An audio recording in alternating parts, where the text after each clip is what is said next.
Pria itu berbalik dan melompat setinggi 5 meter. Dia lolos dari kematian. Wanita yang terkejut. Pria itu sebenarnya adalah manajer umum perusahaan. Setelah 15 tahun menghilang, dia kembali ke perusahaannya. Dia memberitahu stafnya bahwa dia adalah manajer umum di sini. Karyawan mengira dia memiliki masalah mental. Dia memanggil keamanan untuk mengusirnya. Pria pemarah. Karena dia diintimidasi di wilayahnya sendiri. Dia melangkah kembali ke aula. Tapi dia tidak sabar lagi. Dia menghindari serangan dua penjaga. Seorang satpam terjatuh dan kepalanya membentur kaca. Dua penjaga lain datang untuk menyerangnya. Pria itu mengelak dengan mudah. Dua penjaga didorong ke tanah. Pria itu berjalan menemui satpam lain. Dia menghindari serangan itu, merunduk di belakang penjaga. Selanjutnya, dia menekan penjaga dengan kuat ke pintu kaca. Pria itu kemudian mendorong penjaga keluar dan mengunci pintu. Petugas keamanan ini benar-benar tidak kompeten. Dia masuk ke dalam lift. Dia telah mencapai lantai 45. Sekretaris melihat seorang pengembara. Kemudian dia memasuki kantor manajer umum. Dia telah melihat seorang pria berpakaian rapi. Seorang gadis cantik. Pria itu menyadari bahwa mereka adalah teman masa kecilnya. Dia menyebut dirinya Denny. Denny bilang dia sudah kembali. Tapi kedua sahabat itu tidak percaya. Karena Denny meninggal 15 tahun yang lalu. Tidak peduli bagaimana Denny menjelaskan, mereka hanya menganggap dia sakit jiwa. Sebelum Denny dapat melanjutkan berbicara, para penjaga mengelilinginya. Menghadapi mereka, Denny tahu pasti ada sesuatu yang mereka sembunyikan. Dia diusir lagi. Denny melompat ke tembok. Dia naik ke lantai 2. Denny melihat barang dan foto kenang-kenangan. Dia tahu, semua miliknya telah diambil oleh Joy dan Watt. Saat dia menonton, dia melihat seekor anjing memamerkan giginya. Denny perlahan datang di depannya. Denny berjongkok dan mengatupkan kedua tangannya. Anehnya, tiba-tiba anjing itu tergeletak di depan Denny. Dia menguncinya di perpustakaan. Denny hendak melanjutkan ketika dia melihat seseorang kembali. Dia melihat Joy kembali. Sebelum menjelaskan, Denny tidak ingin menyakiti siapapun. Jadi dia pergi dari sini. Tapi Denny tidak mengharapkan itu. Meskipun dia tidak menyakiti siapapun, bahaya akan menimpa kepalanya. Pria ini pergi ke dojo untuk melamar pekerjaan. Colin melihat penampilan buruk Denny. Dia melemparkan sepasang sepatu dan mengusirnya. Denny memakai sepatunya. Pada saat ini, seorang bos gangster dengan tongkat datang untuk menimbulkan masalah. Denny berdiri dan menendang tongkatnya. Suara pertempuran menarik perhatian Colin. Dia melihat Denny menendang kakak laki-laki itu. Denny hendak mengajukan pertanyaan ketika dia mengeluarkan senjatanya. Denny mematahkan lengannya. Tiba-tiba, di pinggir jalan dan di belakang, ada dua orang yang memegang senjata. Denny kabur. Dia melompati tembok setinggi 3 meter. Para gangster terpecah menjadi aksi. Salah satu bandit baru saja melompat dari tembok dan ditendang kepalanya oleh Denny. Denny melemparkan pistol ke genangan air dan melarikan diri. Tapi dia tidak tahu Colin menatapnya. Denny menyatu dengan kerumunan. Dia berniat membuntuti mereka. Denny memakai topeng dan melihat ke belakang saat dia berjalan.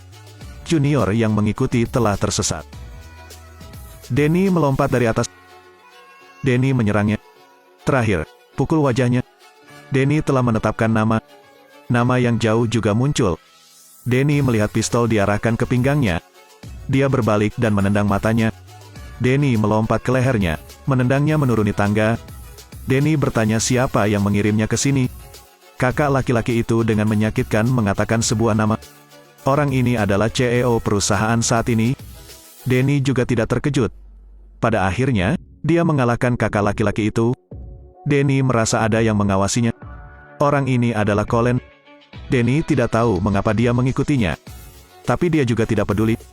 Denny muncul di kantor Joy. Dia memberitahu Joy tentang Watt yang mengirim seseorang untuk membunuhnya. Dia hanya ingin berbicara dengan Joy. Denny ingin tahu mengapa mereka melakukannya. Joy menuangkan air dan duduk untuk berbicara dengan Denny. Tapi Denny sedang tidak enak badan. Pikirannya terus berputar. Denny bahkan tidak bisa mengendalikan tubuhnya. Pada titik ini, dia dibius. Denny bangkit dan pergi. Tapi kemudian dia jatuh ke lantai. Denny melihat Watt dan Joy berdiri di depannya. Ketika Denny membuka matanya, dia sudah berada di rumah sakit jiwa. Dokter akan menyuntikkan sesuatu ke Denny. Bisakah dia keluar dari sini? Plot apa yang menunggu Danny?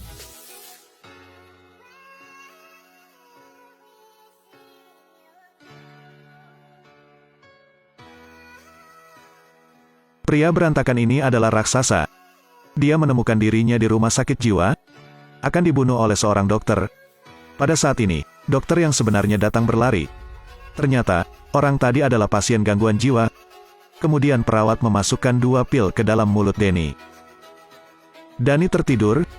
Ketika dia sadar kembali, dia menemui dokter lain. Dokter melakukan beberapa tes kecil. Tapi dia tidak tahu, setiap tindakan dipantau oleh orang lain. Mereka adalah ayah dan anak Watt. Mengapa mereka memperlakukan Danny seperti ini? Setelah berdiskusi, mereka memutuskan untuk membunuh Danny. Jadi keesokan harinya, perawat mendandani Danny dengan pakaian pasien. Danny ditempatkan di sebuah kamar. Danny dipukuli oleh 3 orang besar. Tapi mereka tidak menyangka pemukulan ini akan membangkitkan kekuatan Danny. Pada titik ini, Danny tiba-tiba memutuskan tali dan mulai melakukan serangan balik. Dia memutar tendangan, menjatuhkan 1. Akhirnya Danny melompat, merobohkan 3 preman. Ini adalah trik yang dipelajari Danny selama di Cina. Namanya Iron Fist. Danny berlari ke lorong, mendobrak pintu besi di depannya. Danny keluar dan dengan cepat menghilang ke dalam malam. Keesokan harinya, Danny mengunjungi makam orang tuanya.